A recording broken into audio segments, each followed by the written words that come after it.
Touraj Parang is a veteran Silicon Valley dealmaker.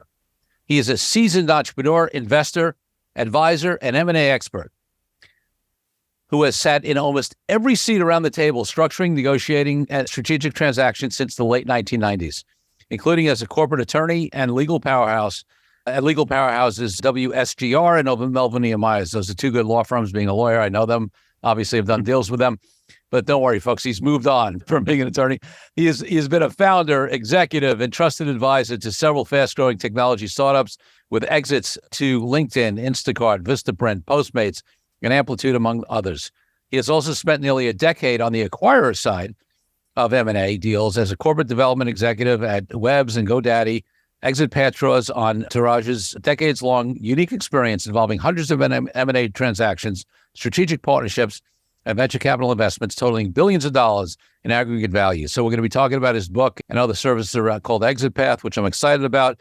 He is currently the president and chief operating officer of Serve Robotics, which he helped spin out of Uber, and an operating advisor at Peer VC, an early-stage venture capital firm, where he enjoys collaborating with and providing strategic guidance to mission-driven entrepreneurs. Touraj, I'm so excited to have you on the podcast. Hey, excited to be here. Thanks for the kind introduction, Corey. Yeah, I mean, what a background in so many aspects of M&A and VC and, and deal work. And I want to get into all of that and all the wisdom you can provide our audience. But before we go there, I want to take you back to when you were a little kid growing up, maybe 8, 10, 12 years old. What did you want to be? Because my guess is, an expert in the M&A space and playing all these different roles and maybe even, being an author of a book. It might not have been it, but you tell me. No, yeah. I think that probably the only common thread from my childhood to now is the fact that I have always loved technology and innovation.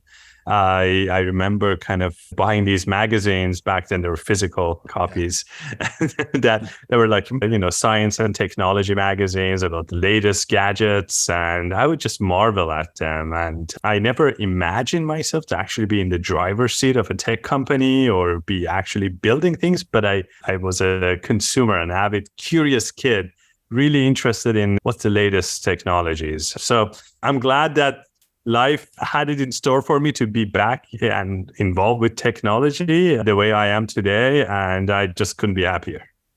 Yeah. I mean, obviously, if anybody listened to the names we rattled off there, they were, for the most part, in the tech space. So, all right. One more question looking back. What was your first deal of any type? Could have been something small when you were a kid or in your career, whatever comes to mind. I remember, actually, this is a great question. No one had asked me this before, but I remember that my first deal was selling a box of knives, Cutco knives, to a friend's mother. And they were so kind to kind of buy the whole thing. I was so happy. And that was like my first sales experience. Love it. I was in high school, 10th grade. There we go. Yeah. All right. So let's talk about, the journey a little bit. I mean, obviously you started out on the legal side like I've been for many, many years. And as is true for actually a lot of my colleagues, they end up moving, or at least some of them, end up moving over to the business side. So talk about that journey a little bit, and maybe what would be the first thing that's interesting, for me, and I think some of the audience's perspective of being a lawyer on deals, and then a perspective of being, involved on the principal side, whether it's on the buy or sell side. Talk a little bit about that. So, when I went to law school, in my mind, I wanted to work with tech companies and represent startups. In my mind, as a lawyer representing startups, I felt that I would be really in the midst of action. I would be helping them create things, structure deals, things like that. So when I actually started practicing law, though, it was a bit of a rude awakening for me, because at least for a junior associate, the practice of law is not that. Right. A lot of times I had to fix signature blocks and make sure that the commas are in the right place. And so pretty quickly, I got a bit disillusioned with the work I was doing. Sure. Especially because I had that ambition. Like if my mindset was something else, perhaps I would have been quite happy. But I felt that I am far from where I wanted to be in the ecosystem of entrepreneurship and innovation. So I sort of, in a panicked evening, I sent a bunch of emails and requests to my Stanford alumni network. I went to Stanford as an undergrad.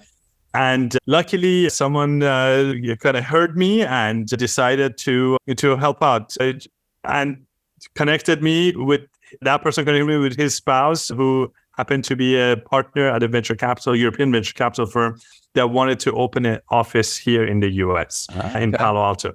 And we hit it off. I became the first associate they hired for their US office. That was the year 2000. Timing was a bit tricky. As soon as I signed on that dotted line and left the lucrative legal profession, the whole market crashed all around me. But hey, being an investor, VC was quite a good learning opportunity. I kind of got an MBA on the job as an associate in a venture capital firm.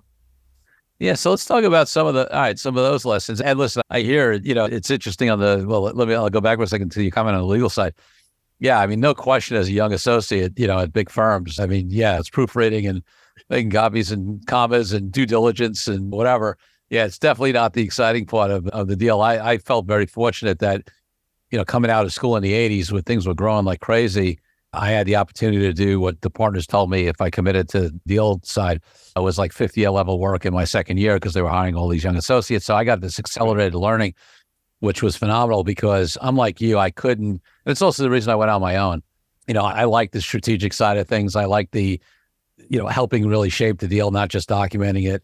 And I think maybe the only reason I stayed in law is that I had this accelerated opportunity, and then I got a shingle and became an entrepreneur 6 years out of school. I could never, there are attorneys who are, 8-10 years in doing their 400th bond deal. I couldn't do it. So I'm with you. All power to them. It's hard work. Oh, yeah, no.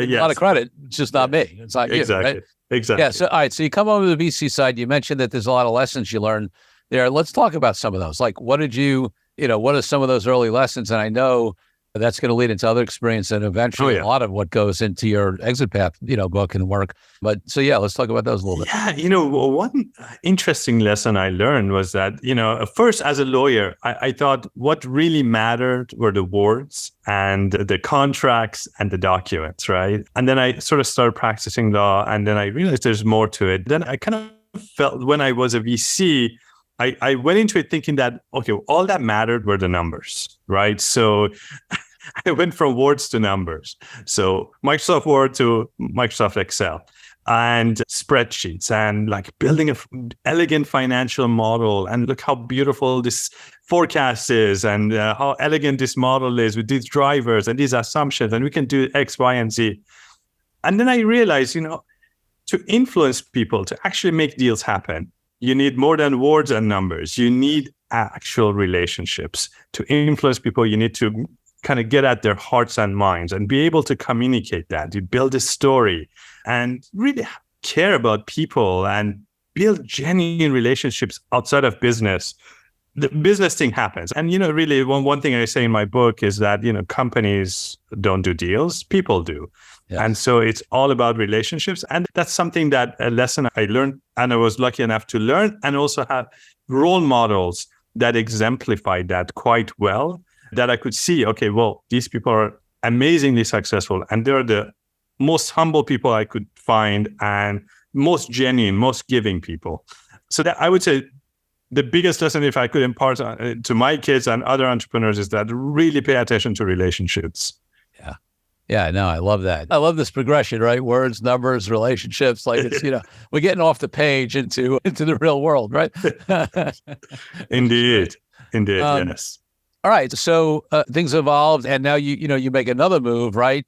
From being on the VC side to going in-house on, in various tech companies, yes, and doing the corporate development side of it. Let's talk about a little bit about that transition. What led you there, and what'd you learn? Yeah, I mean, when I finally felt like I had enough experience and savings to put aside, I actually tried my hand at being an entrepreneur. So my first startup, Jackster, started in 2005. And it was a telecommunications company. You could think of it like as WhatsApp or Telegram before we had apps on our iPhones. Right. And it took off. We had found a magical combination of things that people needed. They wanted to combine their social networks with their actual phone, and these phones were, again, feature phones without apps on them.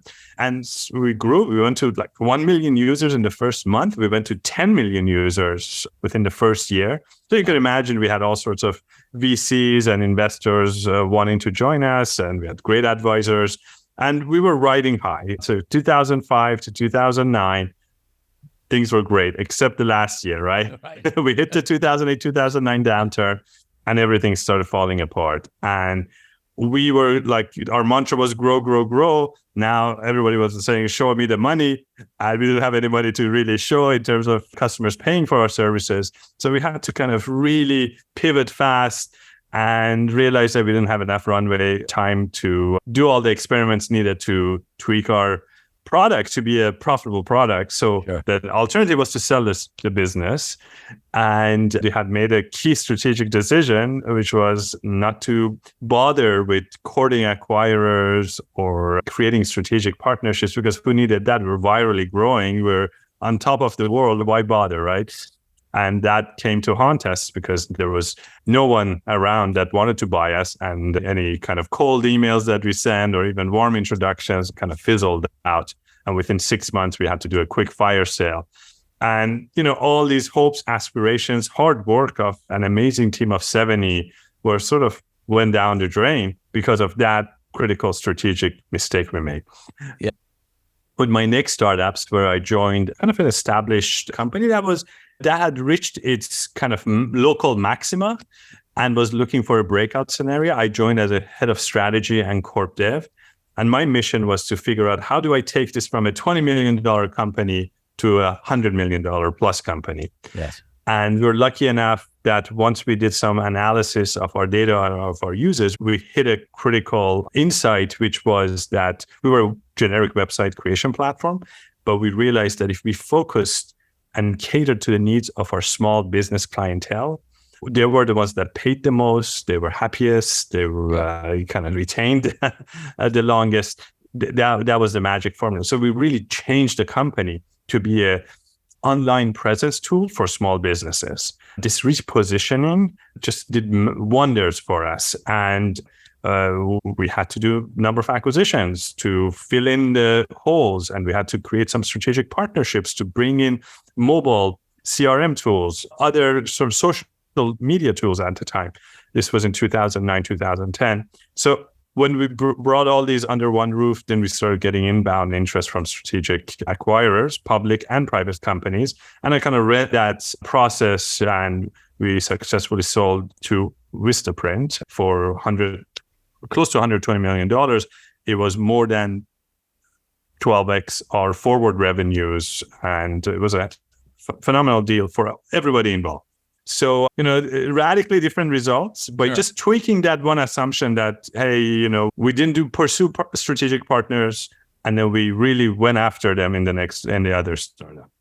I love that contrast. And listen, it really aligns with the fundamental reason why, I started this podcast, which is really, my premise is that, every company spends time on organic growth, and they should, because they need to get customers and clients. But such smaller percentage of the companies spend any time on deal-driven growth. And that's just another crucial, and your most successful companies do both. And, it's often like a lot of times when my marketing team, most of it we talk about, because you always try to hit pain points, right? So it's like, oh, you're not growing as fast as you'd like. Well, here's another way. But I love the example you gave, because it really does apply to everybody, whether your growth is not where you want it, whether you have actually solid growth but want it faster, and this highlights the example of that other extreme where your organic growth is phenomenal at whatever metrics you are, and that's probably the time when it's even easier to avoid like strategic partnerships and other types of inorganic growth kind of deals. But it makes you so much more vulnerable, right? And this contrast you said between those two experiences really shows the difference. Yeah, absolutely. And you never know when the market is going to go south. So it's always great to have these strategic, inorganic sort of avenues, options. Options create value, right? You can't go on the market today and get an option for nothing. Yeah, you have to pay for it. Same with startups. When you create strategic optionality for yourself, you actually become a more valuable company just by that sheer act itself. Yeah, go ahead. I was just going to say, so I'd love to get your take on this, because some of the things that my listeners are probably tired about me hearing, but there's a reason why I repeat certain things, because, you got to get it in there. I often talk about the fact that, I think most of us know that there's a different mindset of an entrepreneur versus an employee, right? Right. I never say that with any kind of judgment. I think one's not necessarily better for the other in general, but they're better for certain people, right? Like I'm unemployable is my joke, right? So, but what I also say, and it's less talked about, is that you could be an entrepreneur, but not be a deal maker. There's another mindset shift that happens, right? Yes. To become a deal maker, to start looking at opportunities that are on the deal side. So talk to me a little bit about your view on that mindset conversation, because I think that's where everything starts, right? If you don't have the mindset of being a deal maker, how are you going to even think about or look for the opportunities to do deals? Absolutely. I think that is such a critical point to underline, which is like you start with the mindset, and what's underpinning that mindset is that the realization as to why do you need to bother, right? So are you just doing it for the intrinsic value of it, which I think there's intrinsic value in creating relationships and building out. So therefore, we're social animals. So we actually do get personal fulfillment from having a good community and support network around us. But beyond that, put the intrinsic value aside, there's a utility to having these partnerships, which is, again, in times it can add new revenue lines to you. It can bring in products. It can fill in the gaps in some of your offering that you couldn't otherwise. It can be a new distribution channel for you. I mean, there are all sorts of strategic partners. It could just be a co-marketing. So there are all these things that you're sort of leaving on the table and not capturing when you're not in the market doing strategic partnerships. And then there's this, I would say, the greatest benefit is that many of these strategic partners can become acquirers, and you need to have built a history with someone before they become interested in actually buying your company. You can't just send a deck and say, hey, by the way, I'm thinking about selling my company. Are you interested? Things don't happen that way. It usually, in my tenure as 7-year on the acquirer side at GoDaddy, on average, we did like 40 deals when I was there. And on average, there were more than a year of prior relationship with the targets. Right. It was very seldom that someone, a banker or an entrepreneur, comes to us and says, hey, I'm interested in buying or selling my startup. Are you interested? It's like, how do those timelines align? Because we have our own roadmap of what we want to buy. We have a whole pipeline. Also, if we don't know someone, the acquisitions are the most important deals any company can make. And when so much is riding on it, like even Walmart CEO, I heard it on a podcast with Tim Ferriss, I believe. He mentioned that, those are the most hardest decision in his career has been acquisitions. Yeah. Because they can totally tank even a big company if they make a wrong move. It's quite disruptive to them. So they need to have a lot of confidence and trust in who they're going to partner with when they buy your startup as an entrepreneur. So those relationships are the glue that makes those deals happen. So again, and that's really the thesis of my book is all about building these relationships. How do you go about it? How do you start with the mindset? And why does it matter? And, time spent with potential partners is critical. You can't cram a relationship into a lunch meeting. Yeah, totally. And, the other thing about, especially, a lot of the deals you worked on were big buyers, right? Buying up startup and smaller companies. And, the other thing, and I love your input on this, and I do want to delve more specifically into the book in a moment, but, the other thing that big companies always have is the decision on whether they're going to build or buy, right? So if they don't know about you, I mean, forget the fact that, who knows, maybe they get to know someone else is doing what you're doing, but they also have this other option called build it.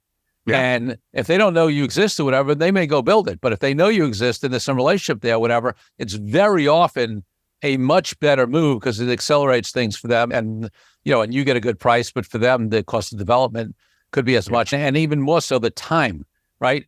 Speed to market, those kind of things make a difference. So building those relationships also helps you get them, the potential buyer in that mindset, right? Of potentially buying instead of building. Yes, mindset and mind share. Yeah, right. So you have to occupy somewhere be on their horizon. One of the problems with actually my first startup was that because we didn't cultivate those relationships, they were actually our competitors with inferior product, less users, less pedigree in terms of venture capitalist backing. Yes. All that got sold at such massive premiums around the same time that we went under. Yeah. And all the people who bought them didn't even bother talking to us. Right. Probably didn't know we existed, or they had their own image of what we were based on what they had read in the media, but they never bothered talking to us. And they ended up with an inferior product and paying far more than what they would have paid had they been talking to us. Yes. So, yeah, Yes. no, the mind share is so critical. Yeah, love that. All right. So, I mean, listen, there's hours more we can talk about your experience, but I want to get to the book, and we'll see if we have time to come back. And, I'm sure we'll hear more, a lot of your past experience inform what you have in the book.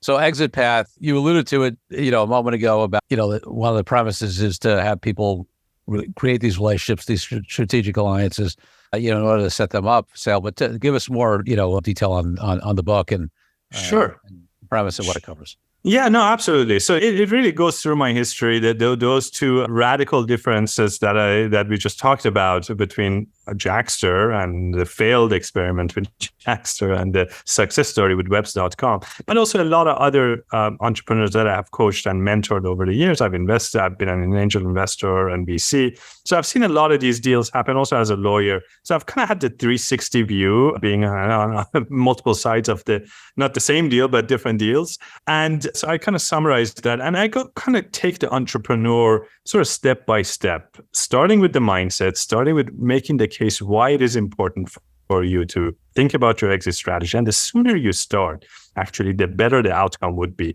The problem is that most entrepreneurs have spent less than 4 hours on their exit strategy, if they have at all. 40% have not spent any time at all.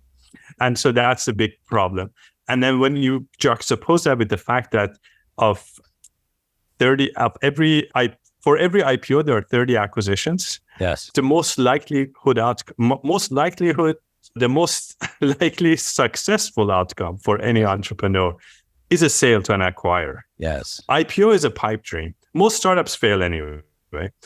1 out of 30 do an IPO. The other sell to an acquirer. So when you juxtapose that with the time people spend on pursuing an IPO, it's completely out of whack. And so that's what I'm trying to correct. So in the first part of the book, I talk about this dilemma and how the results can be very different. And then I kind of walk the reader through how do you create your exit strategy? What are the things you should consider?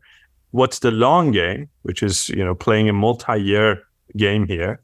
Yes. And what's the short game, which when you're about to sell your startup, you're thinking about selling your startup within the next 12 months, there are very concrete steps you can take.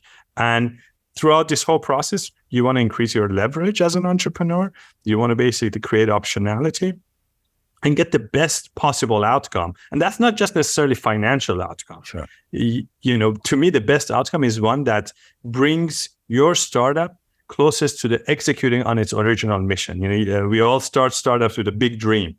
And a lot of times, the realization of that dream necessitates partnering up with a bigger company, with more resources, with more funding to actually take that and bring your startup to the next level. So those are the best strategic outcomes. Love it. So let me there's a few different directions I want to go. Let me see where I want to go first, because there's so much in here. Let's actually talk about that strategic alliance phase, strategic partnership phase prior to when maybe one of those becomes an acquirer. So what do some of those things look like? And then also, sometimes you hear hesitation from some entrepreneurs, right, to do anything with bigger companies, right? Oh, they're going to find out what I'm doing. They're going to steal my technology. They're going to, all of this going on, right? So talk a little bit about that and, how you address those, how much of that is real, and then also, what some of these deals look like that create these relationships that may lead to you being, having a natural buyer. Right. Yes. No, I can tell you so many stories about that latter point on the hesitations, especially as a first-time entrepreneur with my first startup. I was really protective of our IP. In fact, Google, who could have been a major, fantastic acquirer for us, ended up acquiring another company that, again, with inferior technology and became Google Voice. That's what Google Voice is today. That was just a competitor of ours, Grand Central, who started the same year. But they talked to us first, actually, because I had a very good friend there who made an introduction to the right team. And I threw buckets of cold ice, cold water on their heads when they started this conversation. And you know how I did that? You'd love this. By negotiating ad nauseum their NDA, their standard NDA. So they sent an NDA. It had a residuals clause. It had all those things that big companies put in there. And I went to town with that. And we spent 3 months negotiating this freaking NDA and just lost the entire momentum. They decided to go with somebody else because we were quibbling over an NDA. Yeah. So we basically lost the house because of our fear that Google would go and steal our technology. The reality is, I mean, there are some concerns, and you can have good lawyers advise you to write but being overly concerned about these kind of things basically means that you're putting yourself out of the game. Yeah. So the risk you don't take is kind of like the game you lose. And I mean, the reality is that a lot of these big companies don't have resources to go and do what you do. They would much rather acquire you than go have to hire a whole new team to try to figure out what you did and recreate what you built over the past X number of years. It's just time to market, as you said. It's really critical for them. If it's something strategic for them, they would want to move on it fast. So also, you don't enter a relationship. Again, this is where the relationship first approach comes in. You don't enter a relationship by being suspicious of the other person, right? By just signaling that you don't trust them to be honorable counterparts, you're already starting on a very wrong foot. So it's a fine dance. And I actually now err on the being more open. I'm not advising anyone to do that. I don't want people to come back and tell me, oh, you know, they stole my technology. What did you? But I have found, at least in my history, that being more open, being more transparent breeds more transparency as well. You know, how you approach people, it tends to be how they approach you and reciprocate. So to make a long story short, I would be a little bit less suspicious of bigger companies. Now, you don't have to reveal everything on the first meeting. You could start small. You could start by just sharing some limited data about what you're seeing in the market and inquiring about them and see, okay, is this a give and take situation and that both parties are sharing, or is it just you sharing and the other party is being silent and listening, which is different. But you know, your first question was, how do you start these strategic partnerships? It could just be, look, we are in this industry. I see a lot of commonalities in what we are doing.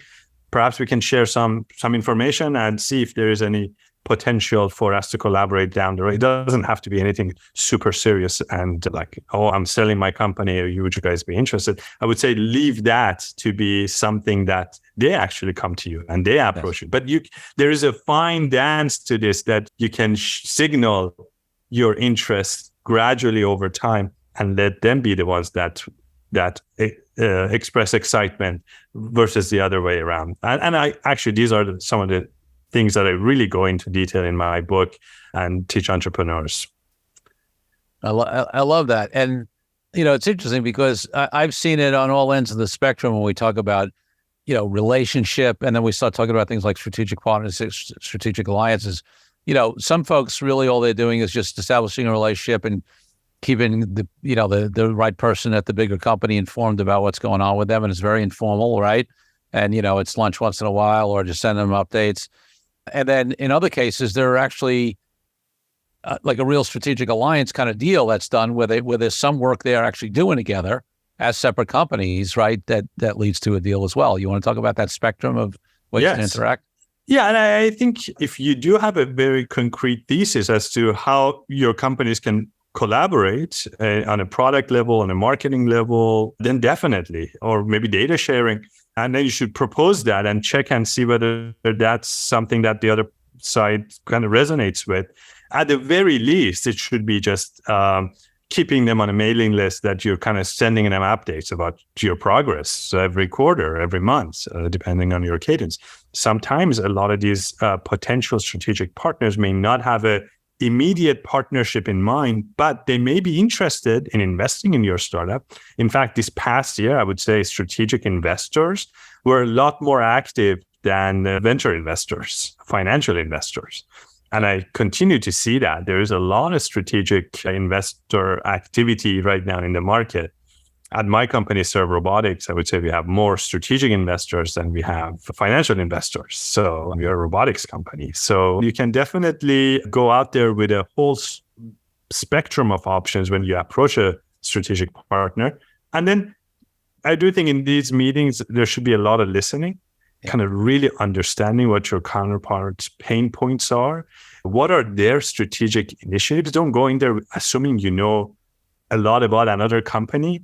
I had this, and I actually provide an example in the book as well, where this entrepreneur came to me when I was at GoDaddy, and he thought he had it all figured out and was trying to teach me how to run this part of the business at GoDaddy. And I was like, it was so off-putting because he didn't even bother asking us first, hey, why are you guys doing these things these ways? Yes. And this is my suggestion. Before he even found out, perhaps we had a reason, perhaps we had run tests to go in a certain direction.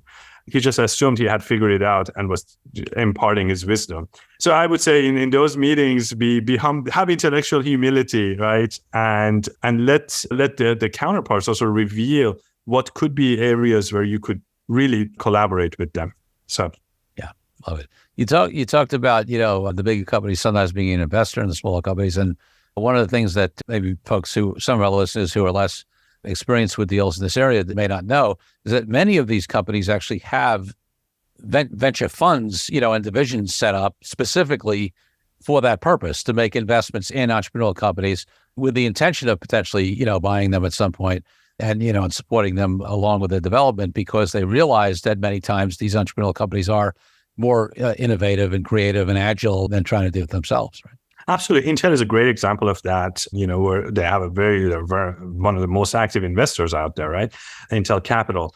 And, part of their thesis is that actually they want to support the ecosystem of folks who would use the stuff that they build, like their chips and all that. So sometimes they are investing because they want to acquire in the future. Sometimes they're investing because they want to learn about a space, be more smart about it.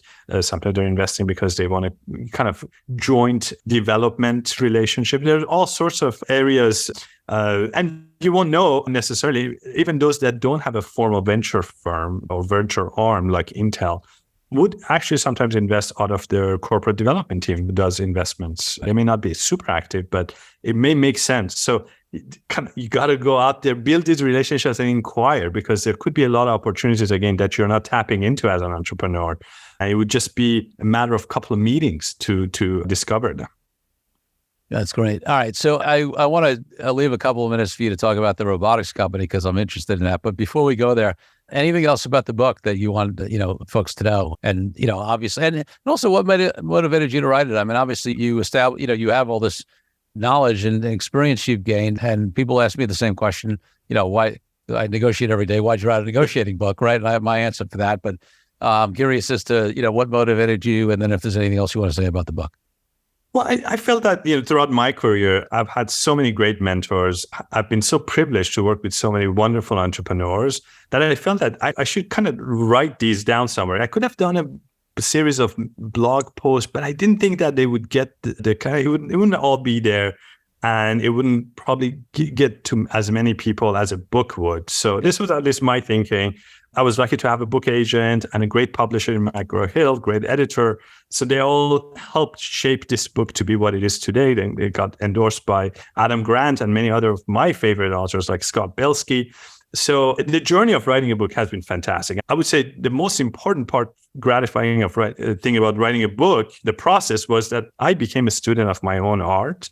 And you may have even noticed it when you were doing it, that I actually learned a lot more about what I was doing, and I became a lot more of a conscious participant in what I was doing day to day. I kind of step out and say, okay, well, how did this conversation, negotiation go? What did I do right? What did the other part do right? What could have gone better, right?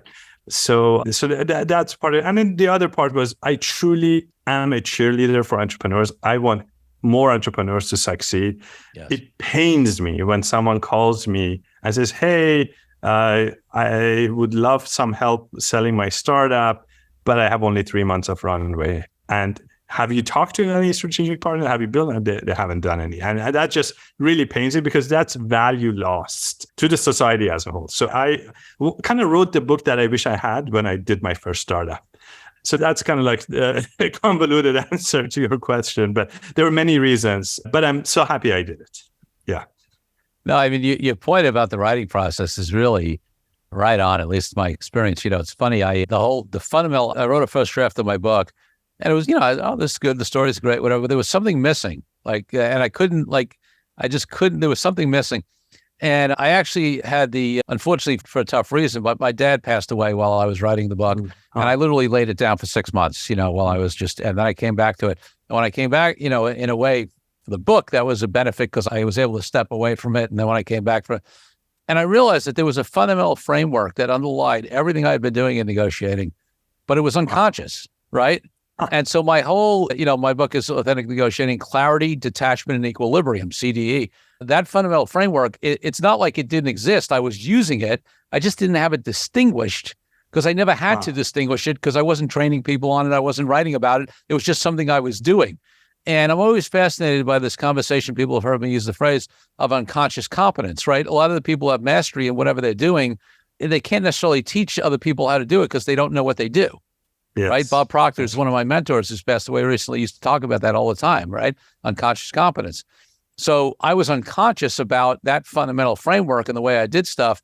I used it, but it wasn't there. And in order, the only way that really came out was saying that there's something missing, in the book. And then when I rewrote the book with that framework, it changed everything. And it made me realize that I do have a framework that I use, right? I didn't realize that previously.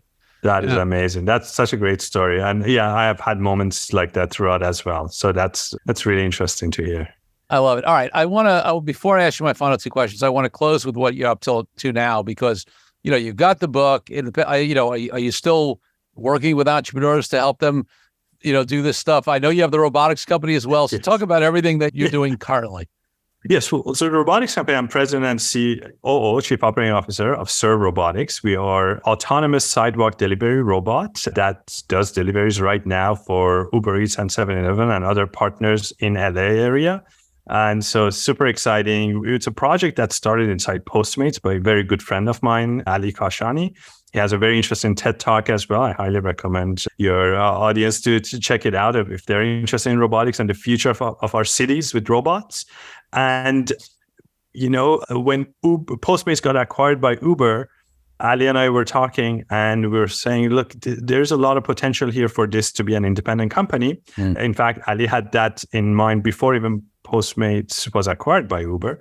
So he went to the management team and they agreed that the potential for this technology was a lot more than Uber itself could capitalize on within its own four walls. So we spun it out. So I helped spin it out 2 years ago, and Serve became an independent venture-backed company at that point, and that's when I joined.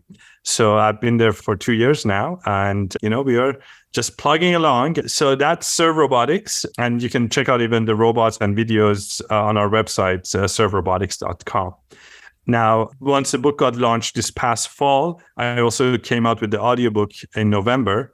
I've been getting a lot of inbound interest from entrepreneurs who would like me to kind of do some coaching or advisory work with them. So on select occasions, I do also work with entrepreneurs to help them through both exit strategy creation and then exit strategy execution, kind of figuring out how they build that best options and execute on them for their startup.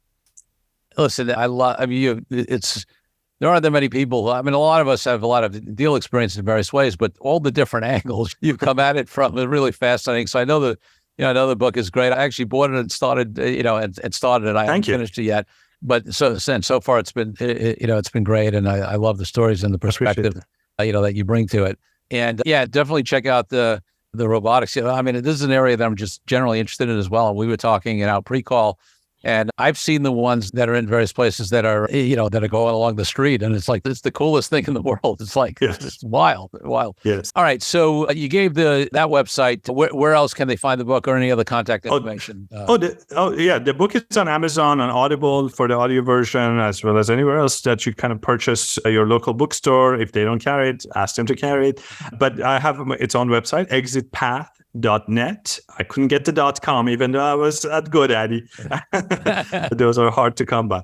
So exitpath.net has more information about me, how to contact me, as well as information about the book. Also, I'm on LinkedIn and other social platforms like Instagram and Twitter. Perfect. Touraj, my last question on the podcast is always about my highest value in life, which is freedom. And for me, that means everything from freedom from all people from oppression around the world to the reason I'm an entrepreneur and I haven't had a boss in decades. What does freedom mean to you, and how does it impact your life and business? Oh, absolutely. Freedom, I think, is the ability to pursue your dream for me. And that's why my family actually left Iran when I was 10 years old, because we didn't have the freedom to be who we wanted to be, right? And I think as an entrepreneur, you have great freedom to create the future. And I think that's why I kind of cherish being an entrepreneur and working with entrepreneurs, because we are building the future. Love it. Love it. Touraj Parang, thank you so much for being such a great guest on the DealQuest podcast. Corey, I loved our conversation. Thank you so much.